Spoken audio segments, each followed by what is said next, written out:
So they made contact with this first soul that had the high vibration messages for Carolyn. And that soul, we'll call him Baba, said, I want to let you know that I am an ascended master. I am on a group of other ascended masters of a particularly leadership nature. And what we want you to concentrate on in terms of messages of hope is around the environment, because Mother Earth, who has a soul, is in great distress right now. And we want you to focus on that area. And as your contract, you have been selected, in a sense, to be the one to put all this together and create this entire construct of this book and those messages. And that is how it started.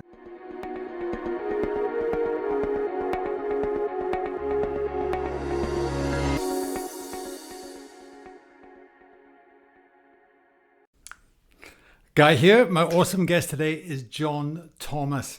And if you're wondering how a Silicon Valley tech guy ends up on the podcast today talking about channeled messages of hope from ascended masters in a spiritual council, well, you're as curious as I am, because I love this podcast. I love the grounded approach John took and the conversation we had. I really hit it off with him in the podcast, and it's just great where these podcasts conversations take me, and I'm so happy to share it with you.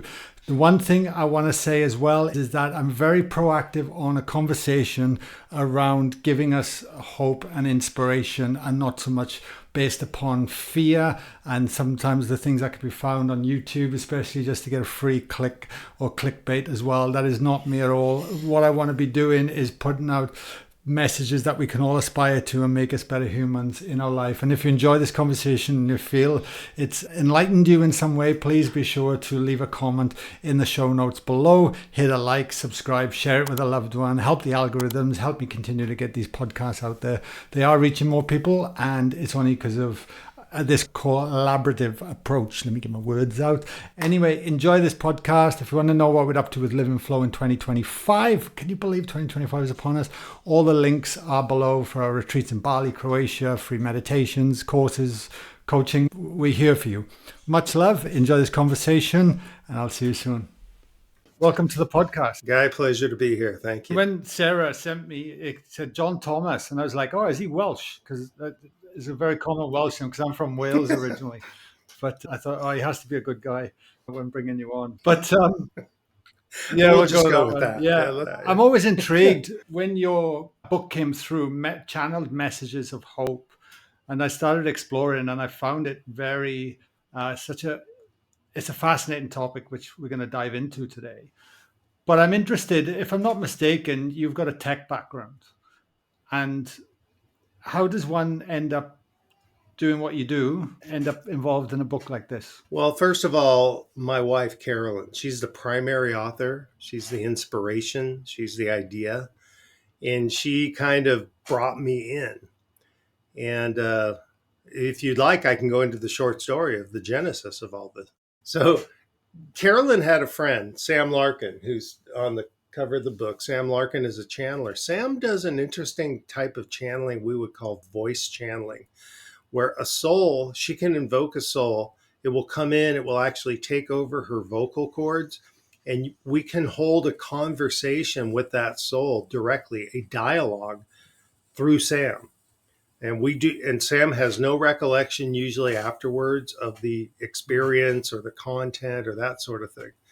But how we got to the point of being able to do those interviews is that Sam and Carolyn had been friends for a long time. Sam is not a professional channeler per se, but she realized growing up that she had great skills. She could sort of detect or intuitively know what animals were thinking. She just found this out. And so she started helping people out that had issues with animals in their homes. And that's how Carolyn and Sam got together. We were having some trouble with our cats, actually. Somehow Carolyn, through another person, got to know Sam. Sam helped us out with these cats. And this was probably 10, 15 years ago. What happened then in the last several years is that Sam started feeling she was getting these messages to her, very high vibration messages, high energy, that were destined for Carolyn. She didn't understand it. She didn't know it. She didn't know what was going on. But she told Carolyn about this. So Carolyn and Sam got together and said, well, let's see if we can bring in wherever these messages are coming from. And it turned out that the messages were coming from an entity on the other side who was, as we they came to find through multiple conversations like this through Sam, was an ascended master and had a particular relationship with Carolyn that went back lifetimes. And so that started the whole thing going. Carolyn and Sam said, wow, I'm really short circuiting a lot of stuff here, but they said, if we can contact souls in that way, and the Sam talking through me, Carolyn, you can have a conversation, maybe we could talk to others. So they ended up having conversations with some other souls on the other side for various specific reasons, like David Oh, Bowie wow. and some others. And they found that they could have these dialogues actually through Sam, which is quite unique. Intuitive channeling usually is you tell the channeler, this is who I want to, communicate with. I have this thing I want to pass on. The channeler makes contact, pass it on. Information comes back, channeler passes it back. That's the classical thing that we've seen a lot of, and it's very legitimate. In this case, voice channeling, as I mentioned before, where the soul comes in, actually takes over the body. And once they realized that they could do this sort of thing, where Carolyn, who is not a channeler, and Sam, who is a voice channeler, and the soul, Sam is almost like the internet for these conversations in a sense. So Carolyn kind of realized, wow. And she had this inspiration that if we can do this, and we've demonstrated we can talk to certain souls, maybe I could do a project where we talk to a variety of souls. And Carolyn, she's tuned in the things that are going on. We have a divided country here in the USA. We have environmental problems. We have wars. We have all these things. If there's some messages of hope for people that could really use those, maybe I can make contact with souls that could give us some insights to help people very concerned about these things. That was the inspiration for the Wow. book. So, and that's in the introduction of the book. There's a lot of stuff in this book. It's not just about the environment. It's about what are the souls doing on the other side? How do they connect with people on Earth? There's a variety of things. We'll get into them in this interview. But to kind of get to the end of the story about the genesis of the book, Carolyn, she had this idea. So they made contact with this first soul that had the high vibration messages for Carolyn. And that soul, we'll call him Baba for the moment, said, in the conversation, I want to let you know that I am an ascended master. I am on a group of other ascended masters of a particularly, I don't know exactly how to term this. Here we would say they're the board of directors or something, but they are of a leadership nature. And what Baba told Carolyn is this idea that you have is the right idea. And it's our idea from the council. And what we want you to concentrate on in terms of messages of hope is around the environment, because Mother Earth, who has a soul, is in great distress right now. And we want you to focus on that area. And as your contract, you have been selected in a sense to be the one to put all this together and create, this entire construct of this book and those messages. And that is how it started. That's it's quite a thing, isn't it? Oh, it's unbelievable. Now you would say, well, how did I get involved? I'm just the guy here. I'm the tech I guy in know Silicon Valley, as you might read in my that's what blows introduction. my mind, and you speak So, so matter of factly, which I love. It's really grounded. And have you always been open to this, or have you been kind of like, yeah, I I will say that, look, I'm no spiritual savant. I just know what I know. But my mother actually I've always been very open in this way. And this book is really for people that are spiritually open, spiritually curious. There's a lot there. And also are concerned about the environment and where it's going. I personally, I've never had, I've always kind of been in that vein, open to that. I don't know why. I never had some sort of skeptical thing, question it, nor did I, have this kind of flowery thing like, oh, everything is talking to me. It's just not like that. It's just, I know that there's another plane out there. There's another dimension that I don't feel the souls are that separated from us. It's just my intuitive feel. And then when this book came along and Carolyn started this, I was not part of the initial genesis. Of course, she's my wife. I live with her, so we're talking about it, but it was her project. But when the fact it was about the environment, and when she started putting together the type of souls that she felt we needed to talk to, and the list of souls, there's 19 in the table of contents, those were not all predetermined. A lot of these came about through other souls directing us. But she knew that some of them were very technical, such as Albert Einstein, Tesla, and everything. And, my background is more technical here in Silicon Valley. It's kind of what I've done. And she felt that I could be useful, to be talking to some of these guys in a more technical, Ah, these souls in a more technical way, and that drew me in. But once I was in, man, I was all ah. in. And I we so I mean, Carolyn is the inspiration and the primary author. I will list as a co-author, and I do these types of interview. I mean, I was there every step of the Yeah, way, wow. so it's really been quite That's a journey, amazing. guy. And is this kind of conversation open in Silicon Valley, or are people going to know that you've released this book and think, geez, what's this guy been drinking? You know what I mean? There is that. Okay, there is that. Is it open? I wouldn't say it's closed, but and we're not here to convince people. People will always say, "Oh, Mm. this channeling, how do you know if it's real?" Look, it's not our job to convince you it's real. If you're spiritually open, spiritually curious, and you have this intuition, this idea that it's there, that you are the audience we want to talk to. I'm not saying it's closed here, because it's not like it's a topic on the table and people are trying to squash it or elevate it. It's not like that. It's just, but it's not for everybody. And people, especially here where I live and work in Silicon Valley, are so hyper Mm. focused on their situation. Let me just call it, as we say in the USA, the rat race. Okay. They're really focused in this area. And I think as you get a little older, as I am, and you start to get some perspective and you start to think about, well, what's going on this earth and where are we really going? And you start to examine things like, what is this life that I'm living and why am I living it? And there's a lot of this kind of stuff in the book about the souls and what their lessons were in their lifetime and how they're dealing with it. Completely different from environmental topics. It certainly makes a guy like me really open up and want to learn more. And a lot of other people do too. Yeah.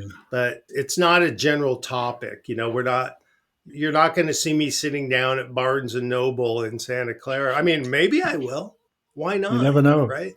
But it's, it's not a taboo thing at all. It's just, you have to deploy these things in a certain way so that people don't polarize when they hear Absolutely. It's interesting. When I started this podcast on a spiritual conversation, I was kind of like ready to put my arms up thinking, oh my God, what are people going to subject me to, or anything but putting yourself out there. But it turned out the only people that wanted to hear it were the ones that wanted to listen and explored and was supportive. And it became a very it. sacred Yes. space then, and a safe place to have these conversations, because the only people listening are the ones that are interested anyway.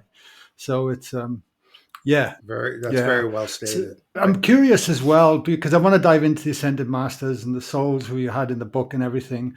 But what has been involved in this book done for your spiritual growth and evolution? What have you really reflected upon during this time? Because how could you not, right? I mean, it's pretty amazing.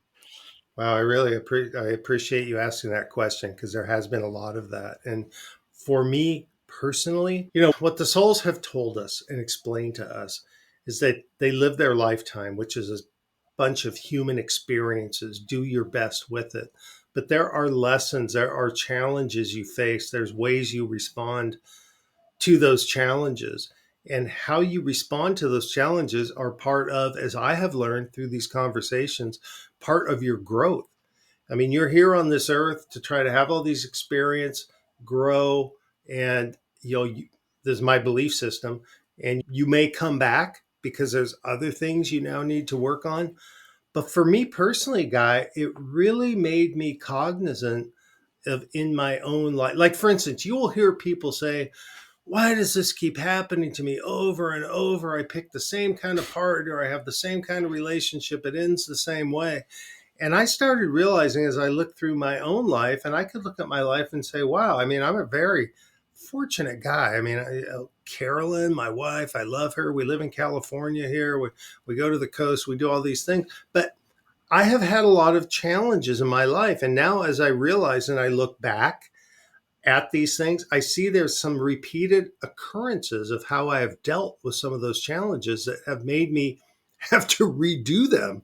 And sometimes I don't know exactly how it works, but I feel like when I didn't get it, the universe ratcheted up the consequence.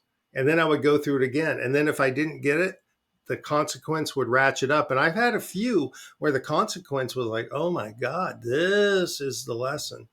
What I Mm. feel for myself, okay, my introspective lesson is that I think in this lifetime, I understand the lessons that I needed to work through. I mean, I'm getting them now at this state. Now, a couple of them I'm actually still in. So, because I got myself in, now I have to figure out how to extricate. This is the consequence of the whole thing. But it's like, if it hadn't been for the experience of this book, of talking to these souls and them relating these types of things, I don't think I would have the introspection to even look at my own life in the same way. And it's been, I mean, extremely valuable for me. Here's what I don't want. I don't want to have to come back and relearn the thing that I could have learned Right. in this lifetime. I would rather figure it out in this lifetime so I can make some progress. And the other point I would like to make on this topic is we look at, reincarnation, another topic, what do people think about that? Well, my personal belief system is that there is a soul, but that soul can come back in a body multiple times as we make that progression. And, you know, people think about, well, what kind of world am I leaving for my child? And that's legit, especially around environment.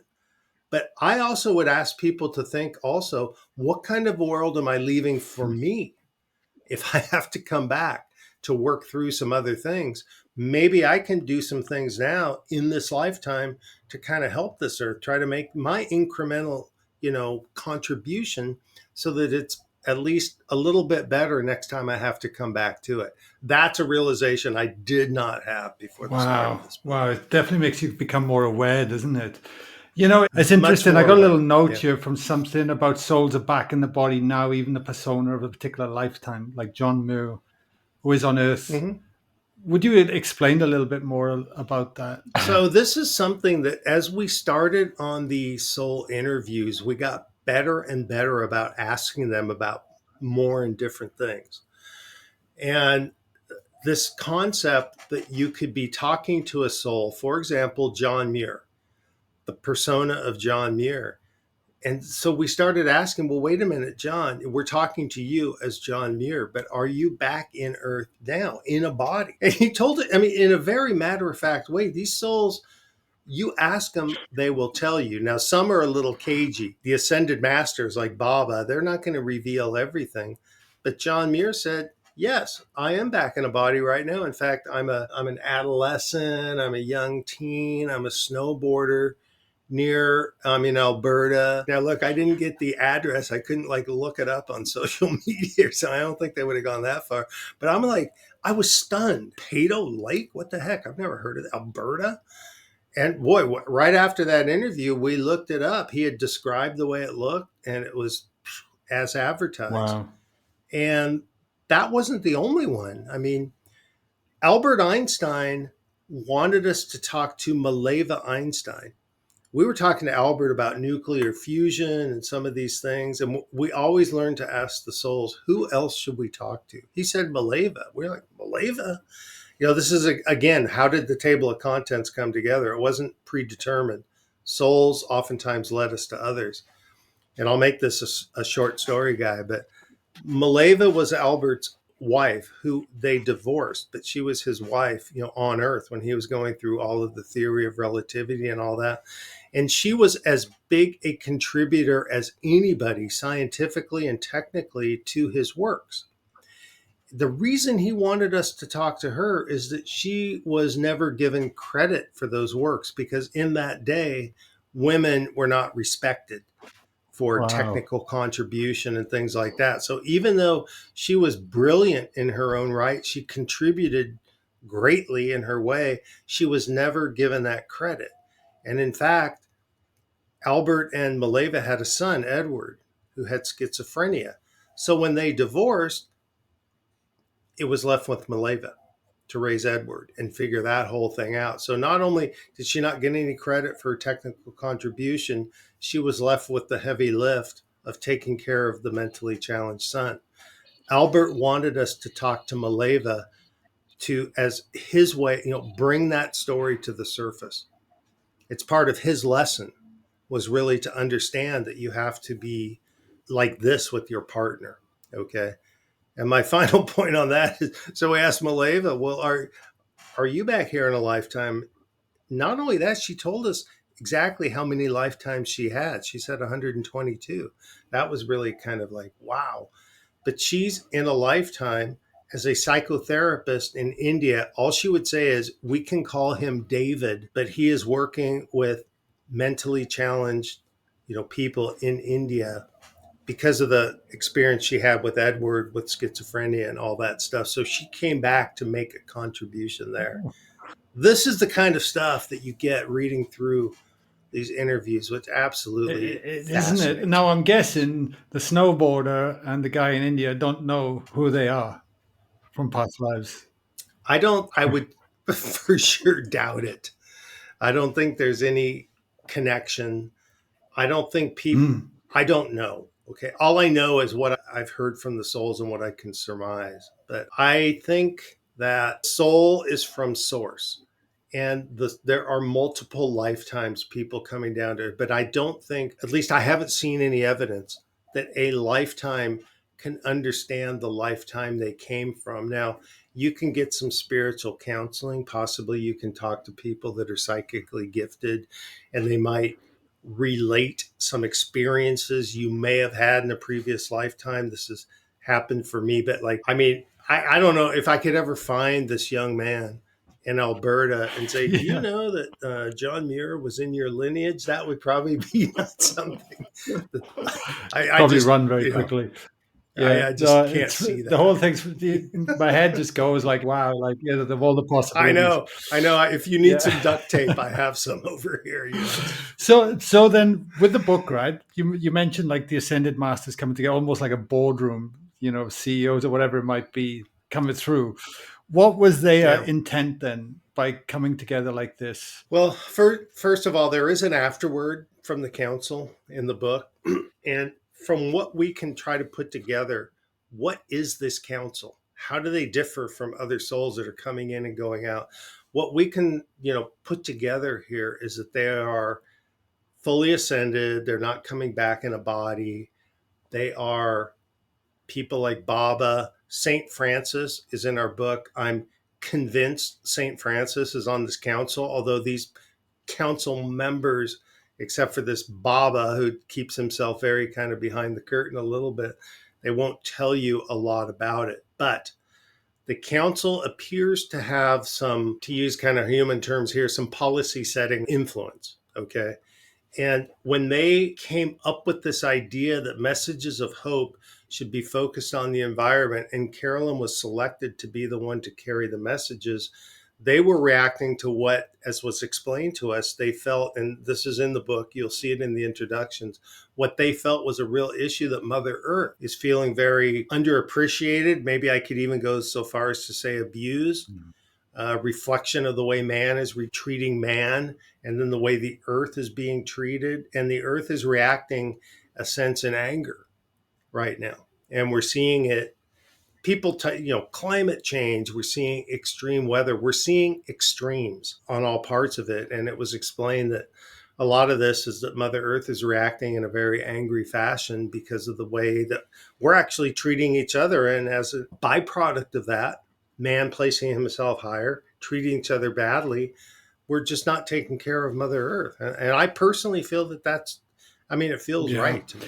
On that topic for a moment, then, because it can feel so vast, isn't it? When you look out into the world and you see the struggles that are going on and the conflicts, and as this little individual person, you can feel so helpless on times and think, "Gosh, is this ever going to change? Are we ever really going to start to live with the land as opposed to just on it and work with it and start to become more of a unified consciousness as opposed to seeing everyone as separate from everyone else?"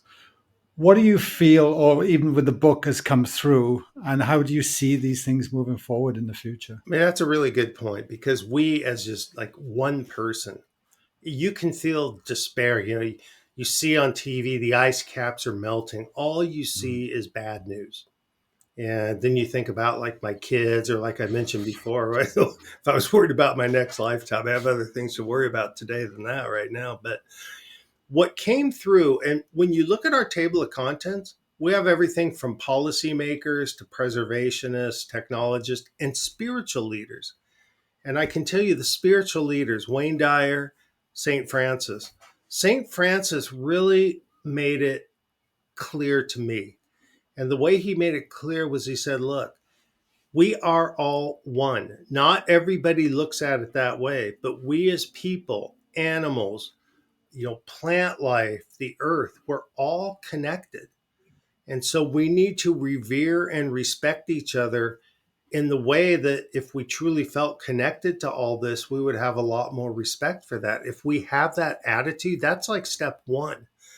It's not about picking up a piece of litter, which would help greatly, don't get me wrong, but it's about the attitude of knowing that we're fully connected, including to Mother Earth, which has a soul.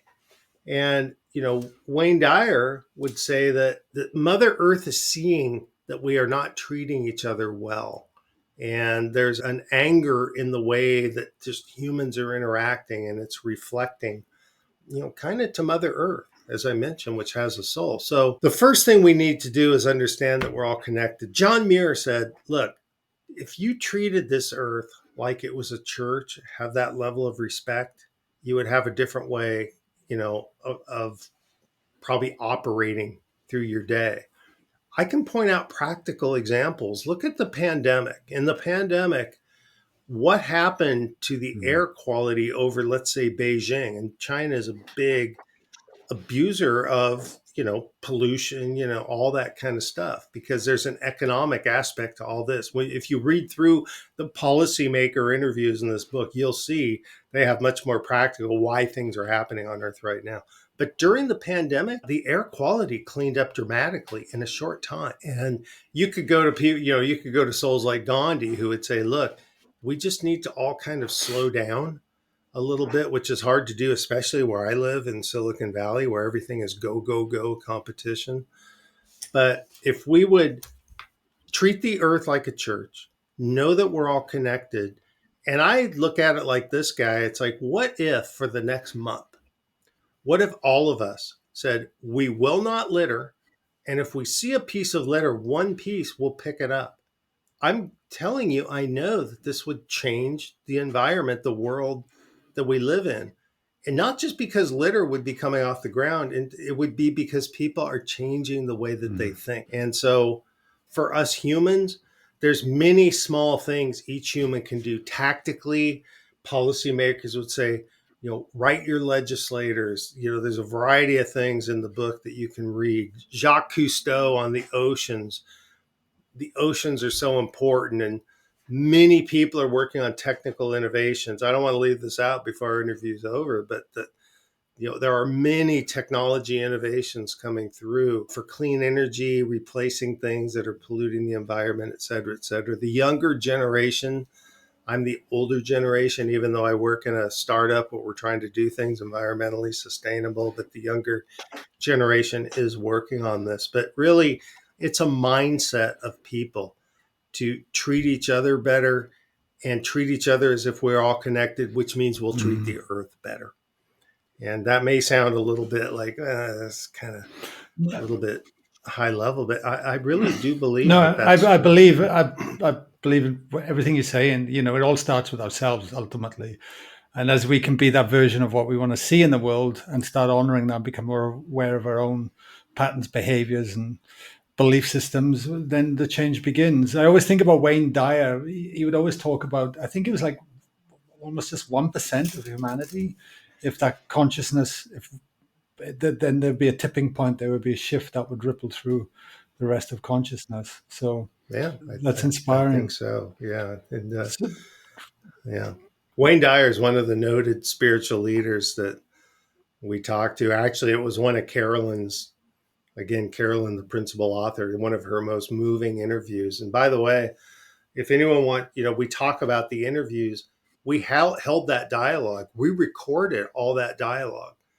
We'll probably have an audio book coming out with that. But right now on our website, channelmessagesofhope.com, all one word, you can hear excerpts from these interviews because we recorded them.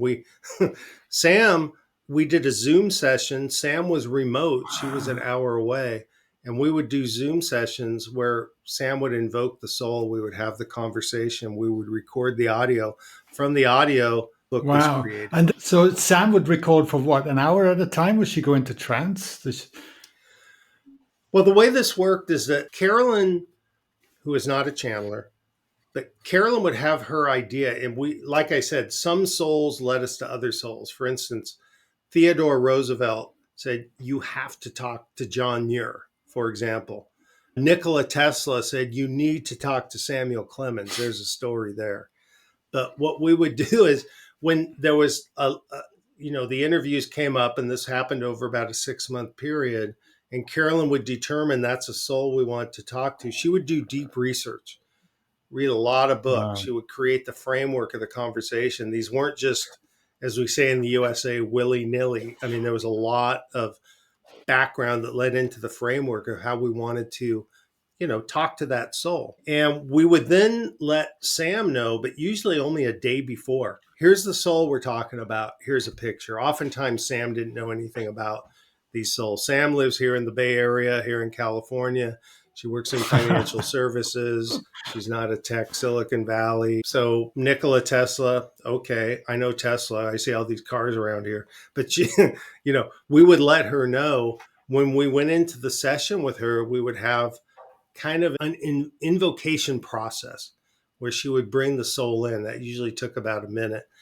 And Sam would actually go into, I don't want to say it's an actual trance, but the soul would come in and really take her vocal cords. And what was crazy, let me just say, and you can listen to it on the website, is that all of a sudden, Sam, like when we did John Muir, Sam's talking in a Scottish accent. It's like, what? Where did this come from? She didn't. And different souls that for the persona we were talking to, whether it was Eastern European or whatever, and you would hear it come through in Sam's voice. As mentioned at the start of this interview, Sam would really have no real recollection of the entire process. They usually did not go over an hour. And what we found is that it was hard for Sam and her energy, but it was also for the soul. Apparently, it's a lot of energy for that soul to hold that connection in that way. And so so there were a couple interviews where we actually did a second session because we wanted to follow up, but it was, Wow. you can listen to a few excerpts and you'll make Yeah, an your own audiobook would opinion. be fantastic on that as well, being able to listen to it. It's Yeah, in I can process right imagine. now. Yeah. Who was the first soul then you reached out to? Do you remember? Yeah, yeah. The first soul that Carolyn came up with was actually, we say GW43, George Bush, or I'm sorry, GW41. 43 was his son. So, and Carolyn really loved him. She said he had a very grandfatherly energy. He did a lot of things actually environmentally in his administration, and he was the first one, and then others flowed from there. But what we found in talking to the soul, where we're looking for messages of hope around the environment, but some of the messages of hope came through in a different way. For example, many of these souls are guides for people, for us, for people on earth, or people that want them to be a guide. For example, John McCain is working on the other side with other ascended souls people like George Washington, others that were very interested in democracy. And he's now influencing others on earth that are interested in the same thing as a guide. And there's a lot in the book about how guides communicate with us through dreams, through inspirations, through things like that. But GW41 also told us about other things that were of great interest. Like, what is it like on the transition when you go from in a body over to the other side? What is that like? What happens there? And what he told us is that he had lost a daughter at a very early age. And when he transitioned and he kind of appeared on the other side, and there seems to be some sort of process, it's a little bit fuzzy as your soul is making its way over. It's kind of shedding the body, but the soul lives on. And he was greeted by his daughter. He was greeted by many pets. And I'll tell you one thing that came through, and we talked to many souls about that transition process. It was a little bit different for all of them. For instance, when Wayne Dyer went over, he said when he kind of, realized he was on the other side, he goes, it looks just like Maui. It looks just like Hawaii, because that's where he came from. That was heaven for him. When Rachel Carson, who wrote the famous book Silent Spring, when she transitioned over, and that Silent Spring was a highly controversial book because it talked a lot about pesticides.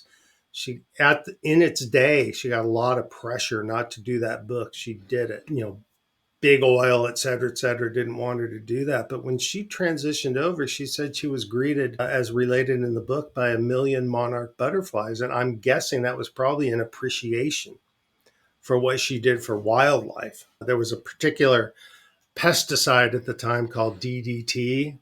You may have I heard of remember it. It that was as a really, kid. Yeah. really bad. And yeah, she brought a lot of awareness to that. So that's a long answer for No, who is the first interview, I do but get intrigued maybe. because you know I've had many conversations on this podcast where they talk about a life review at the end of it and start actually going through that. Did Mhm. that come up in conversation?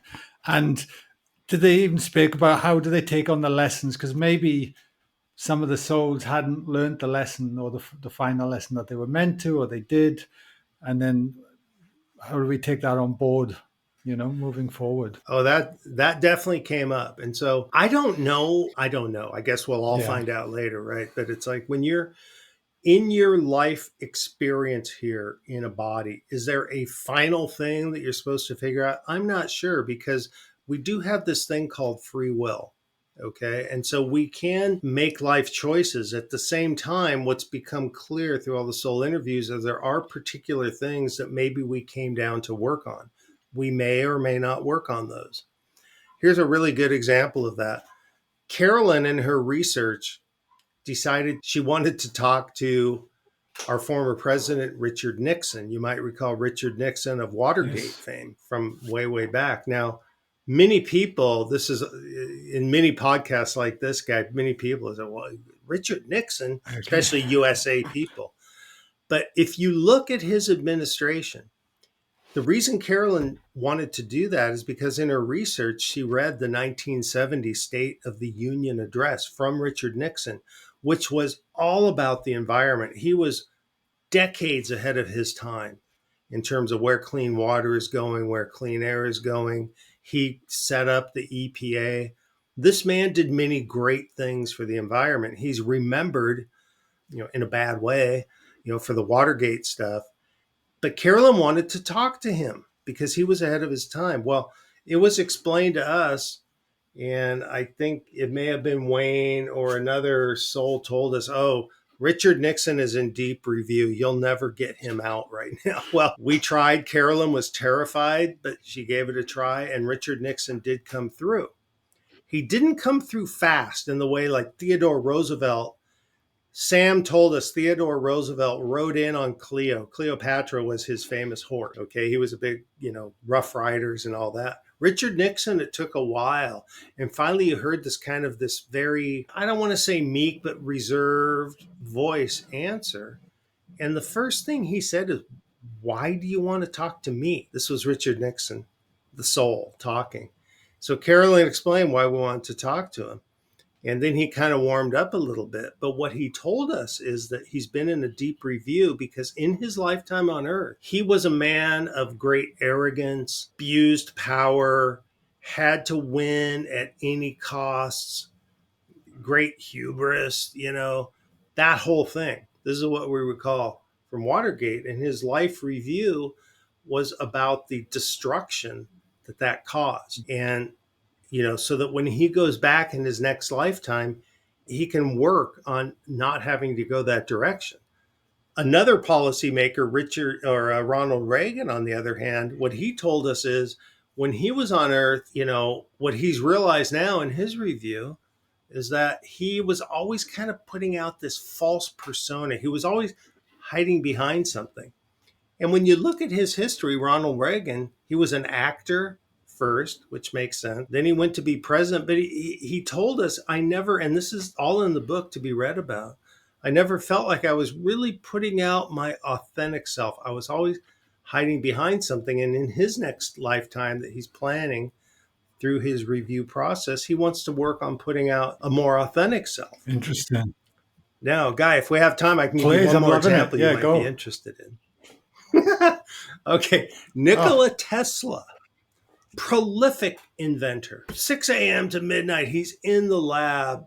And by the way, he told us to talk to Samuel Clemens. Super short story. Why? Samuel Clemens, aka Mark Twain, was a big investor in the time. He would take this money he made from writing these books, he'd invest in technologies. He got to know Nikola Tesla very closely through that period. We never would have figured out why talk to Samuel Clemens, but anyway, you can read all about that. But Nikola Tesla was so absorbed in his work, so completely. I mean, this guy, it was amazing. And his inventions are prolific. There's some famous stories about Tesla that pigeons would visit him and he developed these relationship with pigeons that would visit his lab window and everything. And it's true. What he told us is what he has realized, what he missed out on in his lifetime, in that lifetime, was it being able to experience love and companionship with another person or community. But he was so isolated because he was so driven, he missed that whole part of the human experience. And he wants to come back in his next body and be able to experience wow. that. He missed it. So this is the kind of thing that you can read all about. You'll find out about the environment and what these guys are doing, but that kind of stuff, that's what's given me the introspection, Guy, to look at my own thing. The question you asked me Totally. very early in the interview, it really makes you stop and look at your own life and say, I wonder what my deal Isn't was in it? this Yeah, life. it's fascinating. What really jumped out at me when you said that then was Reagan about coming back more as his authentic self. And I really see that and feel that we really struggle quite often to put our authentic selves out there, our real us, and we tend to wear these masks and armor. And somehow we've identified ourselves that's this way to stay safe. But I really feel as a soul's journey, that authenticity is really where it's at. It has been for me anyway, on that journey.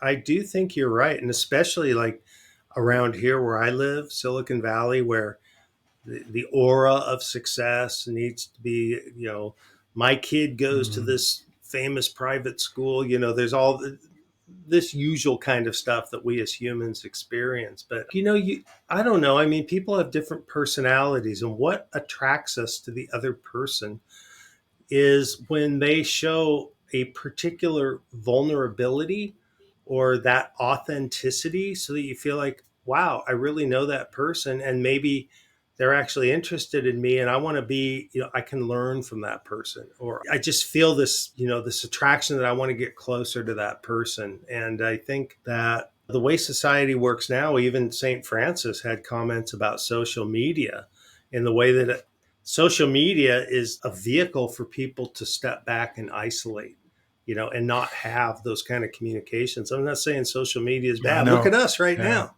right?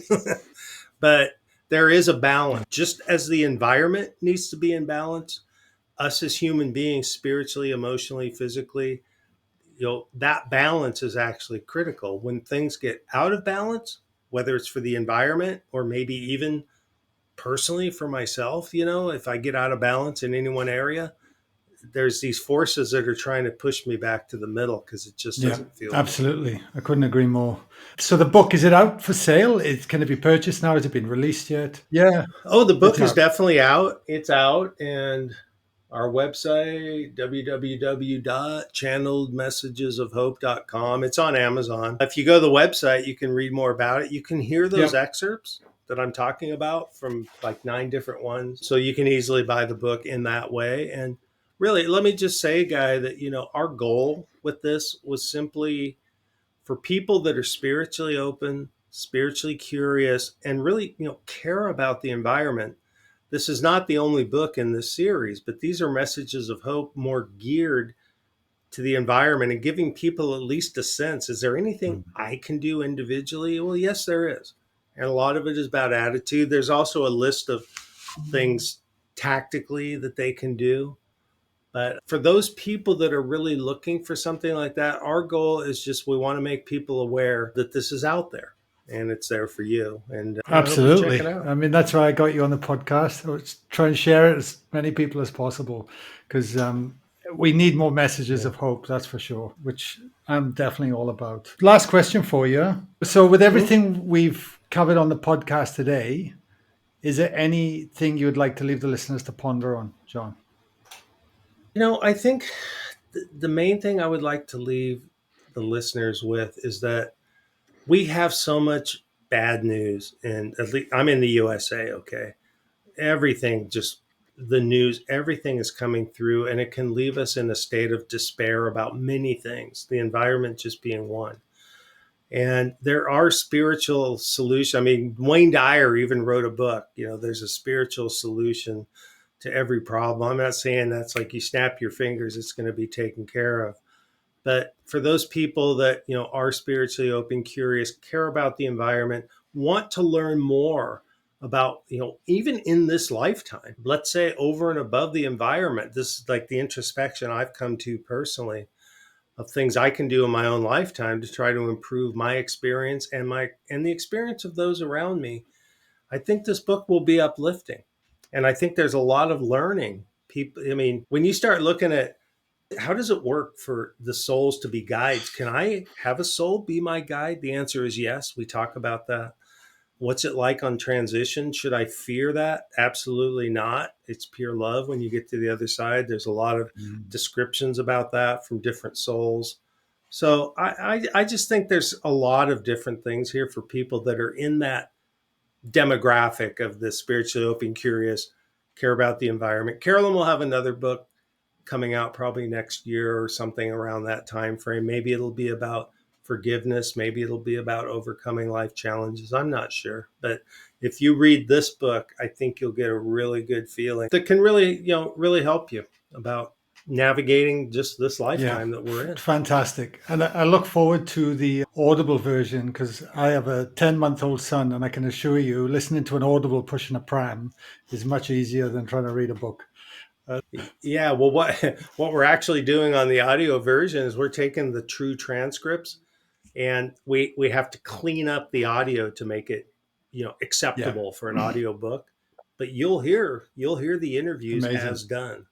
And our audio guy has already gone through and provided a chat. It's I'm really excited about this one coming out, Guy. We'll definitely let you know through Sarah Please, that that's please do, coming mate. out. Please So do. yeah. And just for everyone listening, the links will be in the show notes below as well. And I hope everyone that listens to this goes out and gets the book, supports it, but also continue to have those messages seep into our brains because we need them more and more. That's as far as I'm concerned, anyway. So, John, Yeah, thank you I so much, agree. man. It was wonderful connecting. Really appreciate it. Guy, thank you so much for inviting us onto your show. It's been a pleasure. I've really enjoyed our conversation, and hopefully your I have no listeners will doubt. too. Thank you, my man.